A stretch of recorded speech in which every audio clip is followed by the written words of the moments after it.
Coming at you full-fledged, it's your boy Regg, with another video for y'all, man. Welcome, YouTube.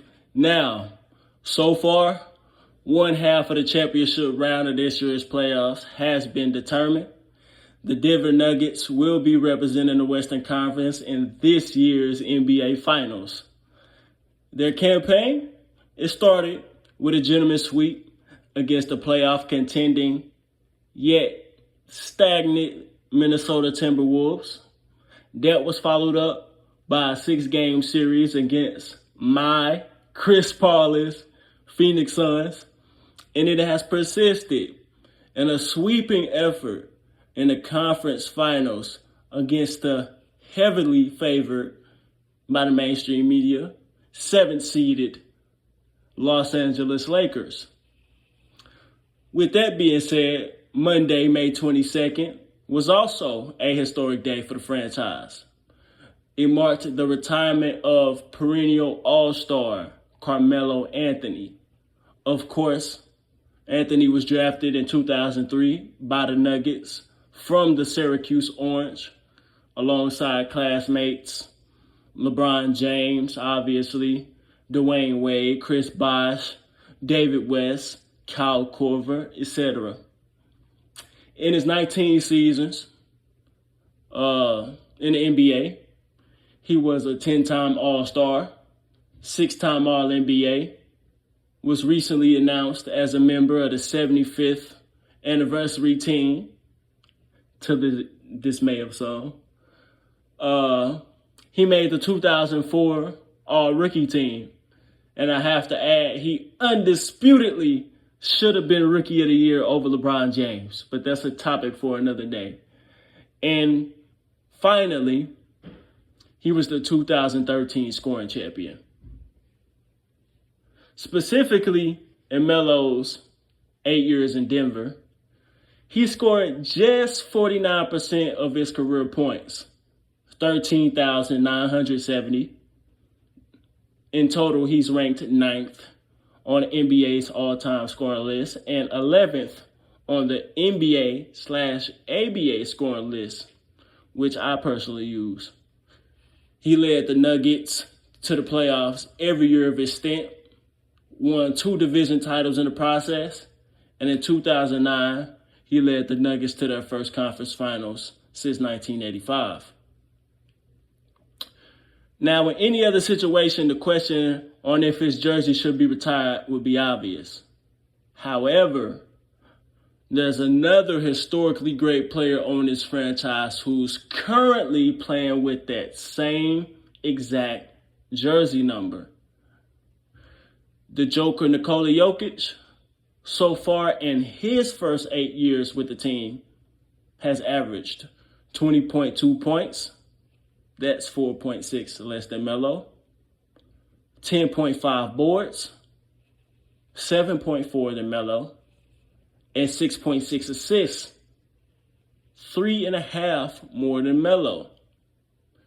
He's won back-to-back league MVPs, made 5 All-NBA and All-Star teams, and made the 2016 All-Rookie team.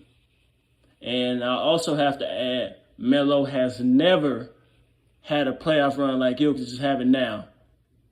Averaged a triple-double in the conference finals. I think that's the 4th time anybody averaged a triple-double in the playoff series in NBA history, I believe. And he eliminated 2 bona fide superstars in Kevin Durant and LeBron James. With that being said, I think the franchise has to be conflicted. You have your franchise player, your franchise's best player since the 1980s just retired, while your franchise's best players since him can possibly win you your first championship again in that same jersey. Now, personally, I think this is a no-brainer, as Melo, in my opinion, is one of the more overrated all-time greats and isn't a top 75 player. I also think Alex English was a better small forward as well as a Denver Nugget than Anthony.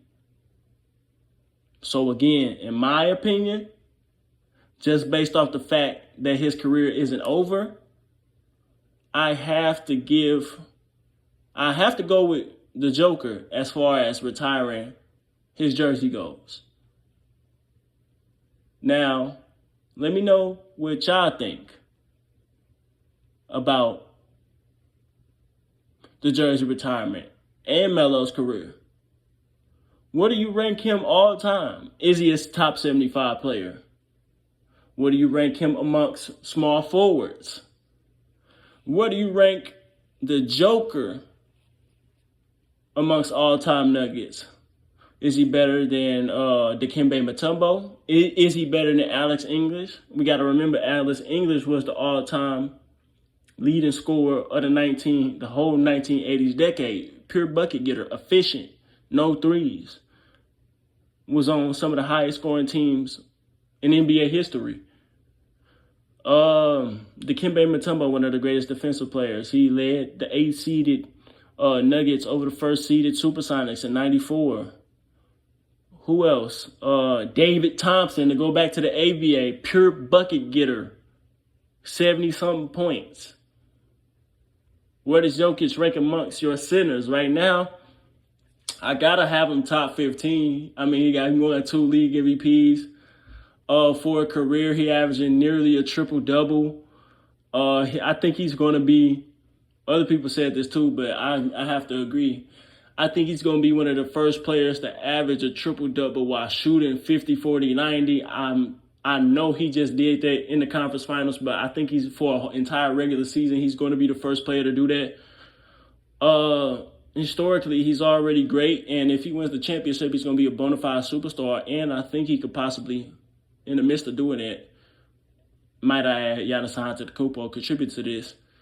He's going to change the paradigm of what it's going to take to win in the NBA. Now, yes, he can shoot again, but you're going to need a big man. So that's all I have to say. Lastly, let me congratulate Carmelo Anthony on retiring his 19 years in the NBA. My opinion on him, I gave some of my opinion, but growing up, Melo, he was a constant in my life, just like Dwayne Wade, just like LeBron, just like Tim Duncan, just like Kobe, just like Shaq. But looking at it in the totality of things, man, like that whole era, Melo, he was a great scorer again. Even in the ABA, NBA list, he's still top 15 scoring. So all-time great scorer. But I think he was a product of his time, like everybody. And I think that harmed him. You know, he was that product of the 2000s era, that me ball, that hero ball. And the league changed, and as the league changed, his game stayed the same. I think his game got old. He was playing 2000s and 90s style basketball in the 2010s. And it took him too long to change his game and realize that he could be a supplementary or complementary piece on a championship team. It took him too long to understand that. And he was never the best defender or athlete. So as he gets older, he was known as a ball stopper in his prime. What else? He couldn't, I'm not against people going for their money. I can't say what people don't deserve or what they do deserve money-wise. But he didn't see the forest through the trees with the Miami thing. Remember, he was supposed to be the third guy instead of Chris Bosh, his draft classmate. And he wanted to get the money, you know. Other people got different motivations, and his mindset is, I think, the ultimate differentiator. And the hardware. I mean, Carmelo really has no hardware outside of his Olympic gold medals, which I'm not discrediting at all. He doesn't have a Rookie of the Year. He has one scoring title, couple All-Stars, couple All-NBAs. I mean, there's a lot of people who made a lot of All-Stars and NBAs that's not in the Hall of Fame, a couple scoring titles. I mean, I can't name them right now, but hell, Alex English. Alex English, I mean, he is in the Hall of Fame, but he's not in the top 75 again, which I think he should be. So, yeah, man, this is a good topic. I wonder what they're going to do. We could say the same case for Giannis Antetokounmpo and Ray Allen, you know, with the Bucks. I think it is without question Giannis Antetokounmpo will retire the greatest Buck ever. I mean, I think all he got to do is make another finals and go 7 or 6, because Kareem went to 2 finals. I think he won in 6. I think he won in, I don't know, I forgot how many games he won in 71 to win the title. But I know he lost in 6 against the Celtics in 70, was it 74 or 76? It was one of them years. It might have been 70. It might have been 74. It was one of those years. Last year, Oscar Robertson played.